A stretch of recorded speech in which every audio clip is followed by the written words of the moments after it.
Hello student, आपका एक बार फिर से स्वागत है बेटा जी मेरे साथ इंग्लिश की क्लास में। और आज हम पढ़ने वाले हैं विस्टास का जो चैप्टर है journey to end of the earth. ठीक है, और काफी ही इंटरेस्टिंग चैप्टर है। आपको देखो, सबसे पहले मैं थोड़ा सा बताता हूँ चैप्टर के बारे में।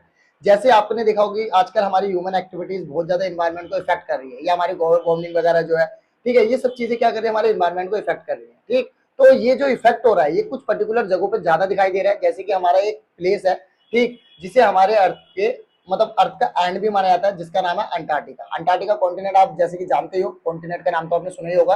तो उसी कॉन्टिनेंट की बात कर रहा हूं बेटा मैं यहाँ पे, अंटार्कटिका की। ठीक है, तो वो बहुत ज्यादा क्या हो रहा है, हमारी ह्यूमन एक्टिविटीज और ग्लोबल वार्मिंग जो हो रही है उसकी वजह से बहुत ज्यादा इफेक्ट हो रहा है उसको। ठीक, तो उसी से रिलेटेड कुछ बातें बताई गई हैं इस चैप्टर के अंदर तिसानी जोशी के द्वारा। क्योंकि जो तिसानी जोशी जी थी, ठीक है, वो ना रसिया की तरफ से यहाँ पे ट्रिप पे जाती है, एजुकेशनल ट्रिप के लिए। ओके, तो बेटा ये समरी जो है हमारी journey to end of the earth हमें यही सब बताने वाली है कि तिसानी जोशी ने क्या क्या एक्सपीरियंस करा और क्या क्या वहां पर सीखा जाकर, ठीक है, जब वो ट्रिप पर गई एजुकेशनल। ओके, तो चलो जल्दी से स्टार्ट कर लेते हैं इस चैप्टर को। लेकिन उससे पहले यार आप जल्दी से सब्सक्राइब कर लो चैनल को और लाइक करके जाना वीडियो को, ठीक है, और कमेंट ज्यादा से ज्यादा शेयर भी करना अपने दोस्तों के साथ। ओके, चलो स्टार्ट करते हैं।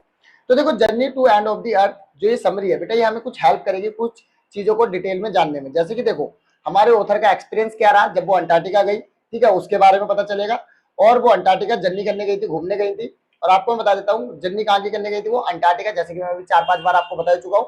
और ये रसिया की तरफ से गई थी। और जो जियोफ ग्रीन थे, जियोफ ग्रीन का जो करेक्टर बेटा जी बहुत ज्यादा लीडिंग करेक्टर है यहाँ पे, ध्यान रखना, बहुत इंपॉर्टेंट भी है। तो जियोफ ग्रीन क्या कर रहे थे, इस पूरी की पूरी ट्रिप को जो जो तिसानी जोशी जी थी, जो उनकी ट्रिप थी, उस ट्रिप को पूरी तरह से जो लेट कर रहे थे, मतलब चला रहे थे, उनका कंट्रोलर जो था वो कौन थे, Geoff Green. Okay, moreover the Geoff Green is one who takes the interest. और जियो ग्रीन उनमें से एक बंदा थे, ठीक है, जो बहुत ज्यादा क्या रखते थे, इंटरेस्ट रखते थे बच्चों को एजुकेशनल ट्रिप पे ले जाने के लिए। एंड थ्रू दिस, इसकी मदद से ना वो बच्चों को सिखाना चाहते थे और डिस्कवर करना चाहते थे एंड ऑफ द अर्थ, मतलब बच्चों को ये दिखाना चाहते थे और सिखाना चाहते थे कि किस, देखो हमारा जो अर्थ का एंड है वो कौन है, क्या है, ठीक है, इस तरीके से। एंड ओवर हियर, उसके अलावा ऑथर वैन, जब ऑथर यहाँ पे अंटार्कटिका गई एजुकेशनल पर्पस के बिहाफ पे, एज वेल एज उन्होंने वहां पे और भी चीजें सीखी, ठीक है, उस प्लेस के बारे में भी उन्होंने क्या करी, कोशिश करी ज्यादा से ज्यादा चीजों को सीखने की। कहाँ के प्लेस के बारे में, अंटार्कटिका के बारे में। And this study tour turn out to be very insightful. और जो ये टूर था ना बेटा, तिसानी जोशी जी के लिए बहुत ही ज्यादा इंसाइटफुल था, मतलब बहुत ही ज्यादा आप कह सकते हो अट्रैक्टिव था, और काफी ज्यादा उनके लिए लर्नफुल था ये। ओके, अब देखो यहाँ पे student learn about the impact of global warming. यहाँ पे स्टूडेंट जो थे सारे के सारे जो इस ट्रिप पे गए थे, वो यहाँ पे ग्लोबल वार्मिंग के बारे में क्या करने वाले थे, सीखने वाले थे कि क्या इफेक्ट होते हैं ग्लोबल वार्मिंग के किसी भी इन्वायरमेंट पर। And more over they also learn how little step can impact the environment greatly. और छोटे छोटे स्टेप जो ह्यूमन एक्टिविटीज है, मतलब यहाँ पे, ठीक है, वो किस तरीके से हमारे इन्वायरमेंट को इफेक्ट कर रही है, वो भी यहाँ पे चला पता कि किस तरीके से हमारा इन्वायरमेंट इफेक्ट हो रहा है हम लोगों की एक्टिविटीज से। एंड इन एडिशन, आगे उन्होंने सीखा, they also learn about the ice seat of the best Antarctica. जो आइस सीट थी बेस्ट में अंटार्कटिका की, ठीक है, उसके बारे में भी उन्होंने क्या करा, सीखा कि वो किस तरीके से पिघल रही है या नहीं। ओके, तो ये समरी का एक ओवरव्यू था बेटा। चलो अब इसको स्टार्ट करते हैं चैप्टर को, कि चैप्टर की शुरुआत कहां से होती है। देखो, चैप्टर की शुरुआत होती है बेटा जी हमारे, ठीक है, ऑथर की जर्नी से, जो रसिया वेजल से, मतलब रसिया की तरफ से वो कहां गए थे, टूवर्ड द अंटार्कटिका, अंटार्कटिका की तरफ घूमने गए थे। And we learn that author travelled about the 100 hours in car. मतलब ऑथर जब वहां पे गई थी, मतलब तिसानी जोशी जी जब ट्रिप पे जा रही थी, ठीक है, अपने पूरे लीडिंग टीम के साथ, या मान लो जो टीम लीडर था उनके साथ, और जो बाकी उनके बच्चे थे उनके साथ में, ठीक है, उनके साथी उनके साथ, तो उन्होंने कहा कि हमने 100 घंटे तो कार से ट्रैवल करा, सबसे पहले अंटार्कटिका के रास्ते पर, उसके बाद aeroplane as well as ship, ठीक है, दोनों को उन्होंने क्या करा, अडोप्ट करा, मतलब एरोप्लेन और शिप का भी उन्होंने सहारा लिया वहां पर पहुंचने के लिए। और उनका जो मेन ऑब्जेक्टिव था बेटा वहां पे जाने का, वो यही था इस ट्रिप का, कि लर्न करें वो एवरीथिंग अबाउट अंटार्कटिका। उनका मेन ऑब्जेक्टिव यही था कि वो लर्न करना चाहती थी अंटार्कटिका के बारे में सब कुछ। ओके, जो भी जान सकती थी सब जानना चाहती थी। Further we learn about her 2 weeks, और वो कम से कम वहां पे 2 हफ्ते रुके। And there what all the present there, सब कुछ वहां पे देखा उन्होंने। एंड द प्लेस स्टोर, उन्होंने देखा कि ये जो जगह है अंटार्कटिका, वहां पे 90% जो अर्थ का आइस है वो है। एंड नो ट्रीज, वहां पे कोई पेड़ नहीं है, कोई भी बिल्डिंग नहीं है, और कोई भी वहां पर नहीं रहता। एंड इट हैज 24 आवर, ठीक है, और 24 के 24 घंटे एस्ट्रोल समर लाइट बनी रहती है। बेटा देखो इस तरीके जैसे इमेज में देख रहे हो, इसे कहते हैं austral summer light. Okay, and it covered in silence, और ये पूरा का पूरा जो बेटा अंटार्कटिका था एकदम साइलेंस में था, मतलब यहाँ पे कोई भी शोर शराबा नहीं था, बिल्कुल साइलेंस था, पीस था एकदम, ठीक है। उसके बाद this make the author wonder, और इस वजह से जो ऑथर थी बहुत ज्यादा ही वॉन्डर हुई इस टाइम को लेकर। एंड देन द इंडिया और अंटार्कटिका, उनको पता लगा कि इंडिया और अंटार्कटिका जो था वो किसी समय पे एक सेम लैंड मास का हिस्सा हुआ करते, मतलब एक ही जमीन का हिस्सा हुआ करते थे इंडिया और अंटार्कटिका। ओके, जब उनको पता लगा तो उन्होंने देखा कि ये कब का समय था बेटा, जब इंडिया और अंटार्कटिका एक साथ होते थे। ये करीब करीब, ठीक है, 650 मिलियन ईयर्स पहले की बात है। और वो जमीन कौन सी थी, गोंडवाना लैंड थी, जिसका हिस्सा अंटार्कटिका भी हुआ करता था और इंडिया भी। And we learn that the climate back then was much warmer, और उस समय पे जो यहाँ का क्लाइमेट था बहुत ज्यादा गर्म हुआ करता था गोंडवाना लैंड का। और also sustain huge variety of flora और फौना, और उस समय पे ना यहाँ पे फ्लोरा फौना भी हुआ करता था, मतलब बहुत प्रकार के जानवर, ठीक है, पेड़ पौधे, बहुत कुछ हुआ करता था उस समय पे। क्लियर। लेकिन बेटा फिर क्या हुआ, all this was before arrival of human beings, लेकिन ये सब उस समय की बात बता रही है बेटा, ये सब उस समय था, फ्लोरा फोना वगैरह ये सब जो भी था, बोमर वगैरह, जब धरती पे इंसान नहीं थे। ओके, उस समय की बात बता रहे। And more over 500 million year, और 500 मिलियन ईयर बाद गोंडवाना क्या करने लगे, अपने आप को फ्लोरिश करने लगे, मतलब उसमें ह्यूमन बींग्स वगैरह आने लगे। And after the extension of dinosaur, अब आपको पता है, पहले आपने सुना भी होगा कई बार अपने मम्मी पापा से कि पहले हमारी धरती पे डायनासोर हुआ करते थे, ठीक है। लेकिन जब ह्यूमन बींग्स आए तो ह्यूमन बींग्स के आने से पहले ही डायनासोर क्या हो चुके थे, सारे के सारे मर चुके थे, बिल्कुल खत्म हो चुके थे। उसके बाद हमारे इंसान आए, और फिर धीरे धीरे क्या हुआ बेटा, जो गोंडवाना लैंड थी ना, धीरे धीरे सेपरेट होने लगी, किनमें, छोटी छोटी कंट्रीज या कॉन्टिनेंट्स में। एंड वी नो टुडे, जिन कंट्रीज या कॉन्टिनेंट को आज हम जानते हैं, वो सारे के सारे किससे बने, गोंडवाना लैंड से, मतलब पहला एक बड़ा हिस्सा गोंडवाना हुआ करता था। Moreover we also learn, फिर उसके बाद इन्होंने क्या करा, यहाँ पे ये भी जाना, ये भी सीखा कि रिलेटिव में, मतलब हकीकत में क्लाइमेट चेंज क्या होता है, ठीक है।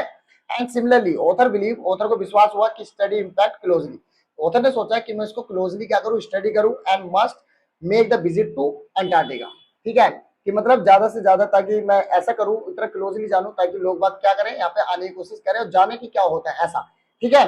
तो उन्होंने बहुत अच्छे से यहाँ पे जाना बेटा अंटार्कटिका में क्या इफेक्ट पड़ा क्लाइमेट चेंज वगैरह के बारे में। आगे देखो, आफ्टर दैट, उस सबके बाद we learn about the Antarctica ecosystem, फिर इन लोगों ने क्या करा बेटा, इकोसिस्टम के बारे में जाना Antarctica, how it lacks biodiversity, उन्होंने देखा कि यहाँ पे बायोडाइवर्सिटी क्या है, बहुत ज्यादा कम है। More over it is the place, ये वो जगह है बेटा, ठीक है, इफ यू विश टू सी, अगर आप यहाँ पे देखना चाहो तो आपको कॉन्सिक्वेंसेस मिलेंगे लिटिल एक्शन के, छोटे छोटे एक्शन के भी, आपको एक्शन करोगे कुछ भी तो उसका भी आपको रिजल्ट देखने को मिल सकता है। Can bring about the environment, जो भी मान लो एनवायरमेंट में अगर छोटे से भी चेंजेस आ रहे हैं तो वो सारे चेंजेस आप यहाँ पे बहुत इजीली देख सकते हो, क्योंकि यहाँ पे बायोडाइवर्सिटी जो है बहुत ज्यादा लैक थी, मतलब यहाँ पे ज्यादा फ्लोरा फौना नहीं थे। ओके, किस रीजन से, बर्फ थी यहाँ पे ज्यादा, इस वजह से। ओके, उसके बाद एंड अगर मैं बात करूं तो आगे ये बोलती है इकोसिस्टम के अंदर ही, इन्वायरमेंट में, कि ओजोन लेयर जो है कीप डिप्लीटिंग प्रेजेंट रेट, वो कह रही है कि यहाँ पे ना ओजोन लेयर जो है वो डिप्लीट हो रही है, कम होती जा रही है, पतली होती जा रही है। अगर वो लगातार इसी तरीके से पतली होती रही तो उसका क्या होगा, इम्पैक्ट पड़ेगा लीव्स ऑफ इनहैबिटेंट, जो इस एरिया में रहने वाले जो इनहैबिटेंट्स है, मतलब रेसिडेंट्स है, उन पे कुछ ना कुछ असर पड़ेगा, जैसे कि सी एनिमल्स या बर्ड्स पर। And more over it will also impact the global carbon cycle, और साथ में ग्लोबल कार्बन साइकिल जो उस पर भी इफेक्ट होगा इस सब की वजह से। उसके बाद भी लर्न अबाउट द कंट्रीब्यूटर, फिर हमने क्या जाना, मतलब इन्होंने तिसानी जोशी जी ने फिर ये सीखा कि कौन सी चीजें ऐसी है जो ये क्लाइमेट चेंज को क्या करे, बढ़ावा दे रही है, या हमारी ओजोन जो लेयर है उसको डिप्लीट कर रही है। तो उसमें उन्होंने बताया बर्निंग ऑफ फॉसिल फ्यूल या एंड मोर, जैसे कि सीएफसी वगैरह, इन सब में, ठीक है। तो ये कुछ ऐसे कॉन्ट्रीब्यूटर्स हैं जो क्या कर रहे हैं, क्लाइमेट चेंज को बढ़ावा कर रहे हैं और हमारे एनवायरमेंट को गंदा कर रहे हैं, ग्लोबल वार्मिंग बढ़ा रहे हैं, जिस वजह से अंटार्कटिका पे क्या पड़ रहा है, असर पड़ रहा है, वो भी बैड असर। And all this damaging the quality of Antarctica, जिससे क्वालिटी क्या हो रही है, खराब हो रही है अंटार्कटिका की। And this may cause the इनसेंस of danger human life, और इससे क्या हो रहा है, ह्यूमन लाइफ के लिए भी क्या हो रहा है, खतरा पैदा हो रहा है। Okay, moreover we also learn about the throw example, हम एग्जाम्पल भी ले लेते हैं, जैसे कि फाइटोप्लैंक्टन टोन, बेटा एक तरीके का ऑर्गेनिजम्स होता है जो पानी में पाया जाता है, ठीक है। तो इसका एग्जांपल ले रहे हैं वो, जैसे कि मान लो जो आपका फाइटोप्लैंक्टन टोन जो है वो भी क्या हो सकता है, डेड हो सकता है, उनको भी नुकसान हो सकता है। उन्होंने एक एग्जांपल लिया है, ध्यान रखना। Finally the story and, finally ये स्टोरी एंड हो जाती है ऑथर की तरफ से, लेकिन तभी ऑथर क्या करते हैं, एक चीज और ऑब्जर्व करती है कि सील्स क्या कर रही है, सन बाथिंग कर रही है ऑन द आइस, मतलब जो सील्स है देखो कुछ इस तरीके से ये सील्स होती हैं, और ये क्या कर रही है बेटा, सूरज की रोशनी में, ठीक है, यहाँ पे देखो अपने आइस के ऊपर नहा रही है या मान लो खेलकूद कर रही है। It makes her wonder whether this beauty will reverse, अब वो चाहती है कि ये सारी ब्यूटी जो है वो रिजर्व रहे and for the year to come, आगे आने वाले सालों के लिए, ताकि फ्यूचर में ये चीज खत्म नहीं होनी चाहिए, क्योंकि बहुत अच्छी सुंदरता है। ओके, तो ये पूरा चैप्टर बेटा कंप्लीट हो गया, इतना से ही था, इसमें से ज्यादा बड़ा क्वेश्चन नहीं आएगा, 2 मार्क्स का आएगा, वो भी कोई भी क्वेश्चन देखो यहाँ से उठ सकता है, ज्यादा बड़ा नहीं आता, 2 मार्क्स का आता है, तो आपको इतना बहुत है, इसके लिए ज्यादा नहीं टाइम वेस्ट करना है इस पे। आगे देखो conclusion to journey to end of the earth. इसका कंक्लूजन क्या है, वही to sum end journey to end of the earth, मतलब भी लर्न। हमने इसमें ये सीखा बेटा कि क्लाइमेट चेंज किस तरीके से इंपैक्ट कर रहा है हम लोगों की खुद की लाइफ को, और साथ में हमारी जो लिविंग बींग्स हैं उनको डेंजर्स में ला रहा है, और it serve the backup call. इसलिए हमें क्या करना चाहिए, बैकअप कॉल लेनी चाहिए। ऐसा हमारी क्या कह रही है, ऑथर कह रही है कि हमें एक बैकअप कॉल करना चाहिए, ठीक है, जिससे हम इन सबको क्या कर सके, सेव कर सके और अपने आप को भी बचा सके। तो ये था इसका मोरल और कंक्लूजन इस पूरे चैप्टर का। ओके, तो बेटा जी ये चैप्टर कंप्लीट हो गया। अगर फिर भी कोई डाउट आपको रह जाता है, ठीक है, तो आप मुझे कमेंट कर सकते हो। चलो कुछ इंपॉर्टेंट क्वेश्चन भी देख लेते हैं चैप्टर के। सबसे पहले, the world geological history is trapped in Antarctica. Geological जो हिस्ट्री है वो देखी गई है अंटार्कटिका में। And how is the study this range useful us, और ये हमारे लिए कितनी यूजफुल रहेगी। जैसे कि आपको बताया था कैसरी जोशी ने कि कोई भी छोटा सा भी कोई इफेक्ट होता है एनवायरमेंट पे तो तुरंत देखने को मिलता है यहाँ पे, तो इसलिए हमें पता चल सकता है कि हमारे एनवायरमेंट पे क्या इफेक्ट हो रहा है, वो हमें यहाँ से पता चल सकता है। What are Geoff Green reason for including high school student, और जो जियो ग्रीन है उनका क्या रीजन था हाई स्कूल के स्टूडेंट्स को ले जाने का, ठीक है, उस ट्रिप पर। तो आपको बताया था मैंने जैसे कि वो कुछ सिखाना चाहते थे, ठीक है, जैसे ग्लोबल वार्मिंग के बारे में सिखाना चाहते थे, क्लियर, और क्या ह्यूमन एक्टिविटीज का इफेक्ट हो रहा है एनवायरमेंट पे वो बताना चाहते थे वहां पे, और भी चीजें बताना चाहते थे इसके बारे में, हमारे अंटार्कटिका के बारे में सिखाना चाहते थे वो, है ना। और साथ में ये भी डिस्कवर करना चाहते थे वो कि हमारे अर्थ का एंड क्या है। उसके बाद next question, take care of small things and big things. हमें हमेशा स्मॉल और बिग थिंग्स को क्या करना चाहिए, टेक को करना चाहिए, मतलब सोच समझ के ही करना चाहिए कुछ भी, ठीक है। What is the relevance of this statement, तो इस स्टेटमेंट का क्या रिलेवेंस है। यहाँ पे रिलेवेंस ये है कि बेटा हम कोई भी एक्टिविटीज वगैरह अगर कर रहे हैं तो उसको सोच समझ के करना चाहिए, क्योंकि वो कहीं ना कहीं हमारे एनवायरमेंट पे क्या करती है, इफेक्ट करती है।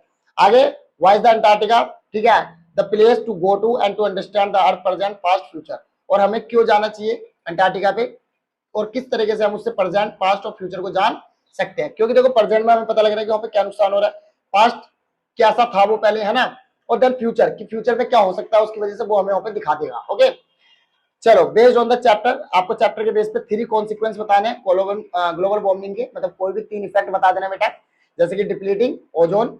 And do you think the programme student on ice is successful, क्या ये सच में सक्सेसफुल रहा, बिल्कुल सक्सेसफुल रहा, क्योंकि तिसानी जोशी जिन्होंने ऑब्जर्व करा और सीखा और उन्होंने आज हमारे साथ ये एक्सपीरियंस शेयर करा। देखो, and how can visit to Antarctica be enlightening experience, और किस तरीके से हमें विजिट करना चाहिए वहां पर। Antarctica is doorway to past, क्या अंटार्कटिका सच में डोरवे है पास्ट का, बिल्कुल है। तिसानी जोशी के द्वारा ये चीज एक्सप्लेन भी की गई है। उन्होंने बोला ना कि पहले कितना अच्छा था, लेकिन अभी यहाँ पे क्या हो रहा है, हमारे लोगों की वजह से, हमारी एक्टिविटीज की वजह से पूरी तरह से क्या हो रहा है, खराब होता जा रहा है। इसका मतलब पास्ट डोरवे है वो। For narrator spending a period of Antarctic was not only the physical challenge, वो सिर्फ फिजिकल चैलेंज नहीं, साइकोलॉजिकल चैलेंज भी था। बिल्कुल फिजिकल चैलेंज क्यों, क्योंकि काफी समय लगा उनको वहां पे ट्रैवल करने में और साथ में चलने में, फिर वहां पे दिक्कत भी हुई ठंड के मतलब ठंड की वजह से, ठीक, ये चैलेंजेस थे उनके। और वहाँ पे साइकोलॉजिकल चैलेंज क्या थे, जब उन्होंने वहाँ पे जाके देखा तो वहाँ पे उन्होंने फील करा कि हम लोगों की एक्टिविटीज से कितना ज्यादा कुछ हो रहा है वहाँ पे, ठीक है, इसलिए उनके साइकोलॉजिकल मतलब उनके माइंड पर भी कहीं ना कहीं असर पड़ा उस चीज का। और human civilisation is new and during the short period man has live and he has created the confusion and disturbance, क्या सच में ह्यूमन जो हमारे आज के टाइम पे ह्यूमन बींग्स हैं उन्होंने डिस्टर्बेंस और कंफ्यूजन क्रिएट कर दिया एनवायरमेंट में, वो आपको यहाँ पे बताना। और किस तरीके से वो डोमिनेशन कर रहे हैं नेचर के ऊपर, लाइक बिल्डिंग वगैरह, सिटी, टाउन, विलेज बनाकर। और ब्लेम योरसेल्फ, अपने आप को ब्लेम करो, खुद को, ठीक है, अर्थ को क्या करने के लिए, खराब करने के लिए। ओके, और उसके ऊपर आपको फिर क्या करना है, डिस्क्राइब करना है कि किस तरीके से अंटार्कटिका की कंडीशन चेंज हो रही है। ये थोड़ा सा बेटा आपका कॉम्पिटेंसी क्वेश्चन है। तिसानी जोशी ने डिस्क्राइब करा है अंटार्कटिका एक्सपीरियंस को, उन्होंने बोला नथिंग शॉर्ट ऑफ रिलेवेंस, कि कुछ भी नहीं रहता, ठीक है, and it was mind blowing an experience to travel is the coldest and widest and driest part of the world, और वो सबसे ज्यादा ठंडे और विंडेस्ट मतलब जहाँ पे सबसे ज्यादा हवा चलती है, और डायरेक्ट सबसे सूखे एरिया में गई थी। तो क्या इंपैक्ट पड़ा उनका अंटार्कटिका पे, अंटार्कटिका का उनके ऊपर, वो आपको बताना है इसके अंदर। ओके, तो ये कुछ इंपॉर्टेंट क्वेश्चन थे और ये चैप्टर था बेटा। कोई भी फिर भी डाउट आता है तो आप मुझे कमेंट कर देना, कोई क्वेश्चन नहीं समझ में आया तो भी मुझे कमेंट कर देना आप, ठीक है। और चैनल को जल्दी से सब्सक्राइब करो ताकि और भी आगे आने वाले चैप्टर्स आपको मिलते रहे, ठीक है। और ये चैप्टर में मिलते हैं, तब तक के लिए आपको